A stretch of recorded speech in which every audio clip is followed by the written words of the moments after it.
Oi, oi, meu nome é Samila, para quem não me conhece, e hoje eu vim trazer um pouquinho sobre os primeiros sinais de autismo. Algumas pessoas que nos conhecem nos perguntam, né, qual que foi o motivo que a médica ela sugeriu esse diagnóstico para o nosso filho Daniel.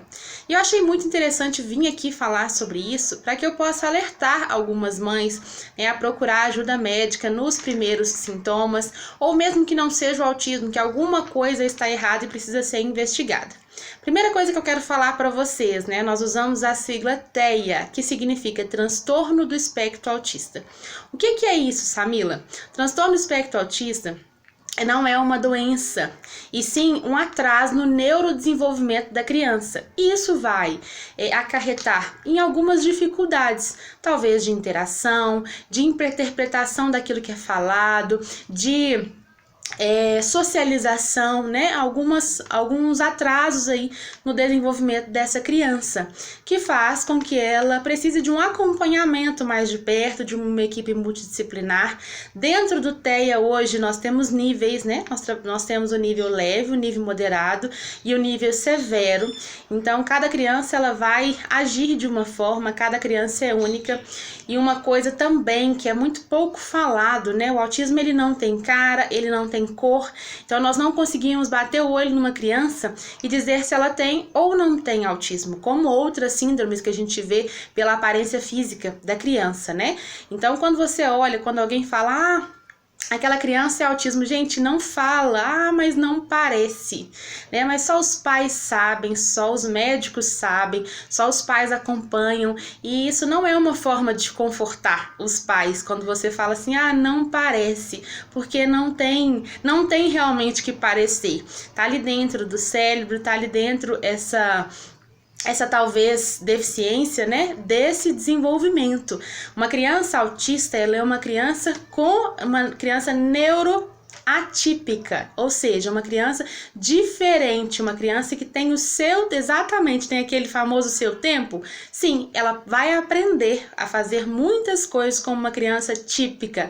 Uma criança aí pode se colocar entre aspas normal, mas ela precisa sim de um acompanhamento para que isso seja alcançado por ela. Aí eu trouxe aqui alguns sintomas, né? Alguns sinais, na verdade, os primeiros sinais, e também vou falar sobre os Daniel, né? Talvez por curiosidade, para também te informar, para que você tenha conhecimento. E a primeira coisa também que eu quero falar é sobre a questão de qual médico procurar. Se você suspeita, né, desse diagnóstico para o seu filho, se você suspeita de alguma coisa, gente, é um neuropediatra que vocês vão procurar. Esse neuropediatra vai passar aí, né, uma avaliação para ser feita, ele mesmo vai fazer a avaliação dele, vai passar para essa equipe multidisciplinar e às vezes até mesmo pedir exames genéticos, porque existe sim estudos falando que o autismo ele tem a ver com a parte genética mesmo. Eu estou estudando ainda sobre isso e estou me aprofundando nesse assunto, mas enfim, o Daniel inclusive fez alguns exames recentemente, estamos esperando sair. No caso do Daniel, ele tem um achado tanto na tomografia e tanto também numa ressonância. Então ele tem alguns achadinhos ali, mas nada que justifique o autismo, né? Nada que uma coisa não tem nada a ver com a outra. Enfim, nós mais pra frente vamos falar sobre isso ainda em outro vídeo. Mas o que eu quero falar com vocês hoje é em relação somente ao autismo. Então procure um neuropediatra que ele vai te orientar quais que são aí os passos para se tomar. Eu até trouxe uma colinha aqui para poder me ajudar com esses primeiros sinais. Um dos primeiros que vai aparecer é a criança não sorrir ou não ter expressões faciais. Lembrando que não é toda criança que vai ter esses sintomas que eu tô falando aqui. Cada criança vai interpretar isso na mente dela, vai ter atitudes de acordo com ela mesma. Cada criança é única, né? Eu tô falando assim do geral, dos perceptíveis. Não gosta de abraço, de beijo, e aí tem criança que não gosta nem mesmo de colo. Não responde quando é chamado. Tem movimentos repetitivos, né? E, nossa, agora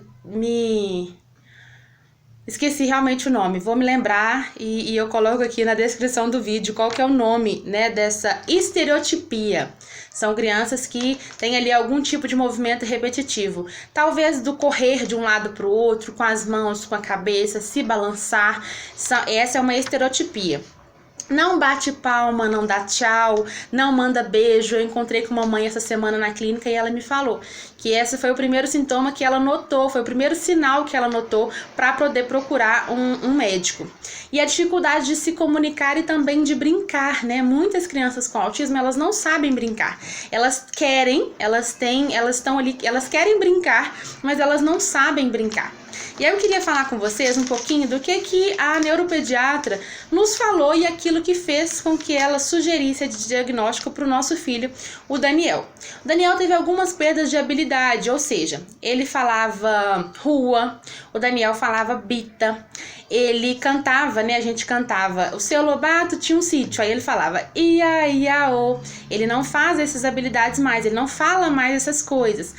Mamãe. Ele falou poucas vezes, papai também, titia, ele já falou, e ele foi perdendo essas habilidades ao longo do tempo. Hoje, mamã, papá, ele fala muito pouco, mas ele não me nomeia como mamã ou nomeia o pai como papai. Ele fala como palavras soltas, como se assim fosse algo que ele soubesse falar, mas ele não sabe nos nominar. Não sei se ficou claro para vocês. A ausência da fala, né? O Daniel vai fazer 1 ano e 10 meses agora, essa próxima semana, e ele não fala. Ele fala algumas palavras soltas. Água, ad, né? Que é o abre. Deixa eu ver assim, o que au. Então, assim, são algumas palavras soltas, ele não junta 2 palavras, então é a ausência de fala. Ele tem uma comunicação não verbal, ou seja, ele consegue se comunicar, nós entendemos aquilo que ele quer, mas ele não verbaliza. O Daniel usa muitos sons para poder se comunicar. O comportamento e sono agitado, e com isso a falta de concentração. O Daniel não é uma criança que senta para poder brincar, né, com algo. Ele tá com um carrinho, ele passa o carrinho ali por 2, 3 vezes, já se cansa e joga aquele carrinho. E ele joga no intuito de brincar. Então a gente vai para o próximo ponto, que é as brincadeiras não funcionais. Às vezes ele pega as coisas e joga, às vezes sem rumo mesmo. E naquilo para ele tá brincando. Às vezes joga até na gente mesmo. E na cabecinha dele ele tá brincando. Então assim, não tem aquela brincadeira funcional. Agora, por exemplo, ele aprendeu a jogar a bola pra gente. Mas antes ele gostava da bola, ele ficava com a bola na mão e às vezes jogava ela no chão, mas ele não tinha a funcionalidade de jogar pra gente. O que é brincadeira não funcional? É saber pra que aquele brinquedo serve, entendeu? E outra coisa é a dificuldade de interação com adultos, né? O Daniel tem essa dificuldade. Quem é próximo da gente sabe que até mesmo com as pessoas próximas, avós, tias e tios e também todo mundo nossa próximo assim. Ele não é aquela criança que chega e já vai pro colo de um adulto. Ele tem essa dificuldade, então assim, você precisa conversar, ganhar ele primeiro para ele ir pro seu colo. E ele tem um pouco aí, se às vezes pega ele sem que ele perceba, sem que ele esteja vendo que você tá pegando, ele vai ficar com raiva, ele vai ficar bravo, ele vai se jogar no chão. E essa dificuldade, ela chamou a atenção da neuropediatra. Ele gosta de crianças, mas ele não, hoje eu percebo que ele não sabe brincar, né? Se as crianças estão correndo ali na pracinha, ele corre junto como se a criança estivesse brincando com ele. Ele ainda não tem essa percepção. Eu percebo que o Daniel é um bebezão, sabe? É meu bebezão. Vai fazer 1 ano e 10 meses, mas é um bebê mesmo, no entendimento em relação às coisas. Então esses são alguns pontos que levaram a neurologista a sugerir esse diagnóstico, né, em relação ao Daniel, e alguns outros pontos mesmo que são pequenos, mas que num conjunto se tornam um possível diagnóstico. Ah, Samila, mas meu filho tem uma dessas coisas aí que meu filho não faz, ou que meu filho faz. Isso é autismo? Não, gente, de forma nenhuma. Tudo um conjunto, é tudo uma situação, é tudo um conjunto de coisas que faz com que seja fechado o diagnóstico ou não.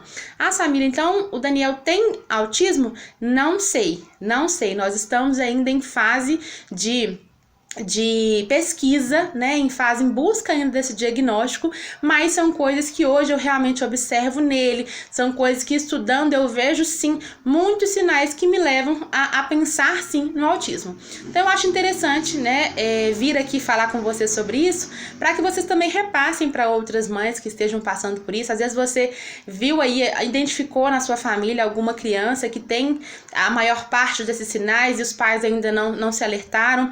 Gente, quanto mais cedo for detectado, né, quanto mais cedo você receber esse diagnóstico, melhor é, porque a criança tem aí esse tempo de desenvolvimento e quanto menor a aprendizagem ela é maior, né, e a interação ela vai ser melhor. Então é muito bom que esse diagnóstico ele seja feito precocemente, para que as intervenções sejam feitas precocemente e para que essa criança esteja sendo assistida o mais rápido possível, porque dessa forma os pais junto aí com os terapeutas vão tornar essa vida da criança muito mais fácil e vão ensiná-las, né? Não é porque elas não vão aprender, sim, elas vão aprender, mas elas precisam aprender de forma diferente. É uma brincadeira diferente com que vai ensiná-los as coisas. Hoje o Daniel mesmo, a gente percebe que ele aprende muito com música e com imitação. Então a gente está sendo aí trabalhados, até mesmo pelos terapeutas dele, me ensinando ali a poder trabalhar com ele, a ensinar ele através da música e através da imitação. Então é isso, se tiverem alguma dúvida, me manda aí que eu vou ter o prazer de responder. Como eu disse, eu tô entrando nesse mundo, pesquisando muito, então aí eu tenho um pouquinho para poder responder, né, uma carga para poder te ajudar, e aquilo que eu não souber nós vamos atrás juntos, viu? Um beijo, Deus abençoe vocês, foi um prazer mais uma vez estar aqui.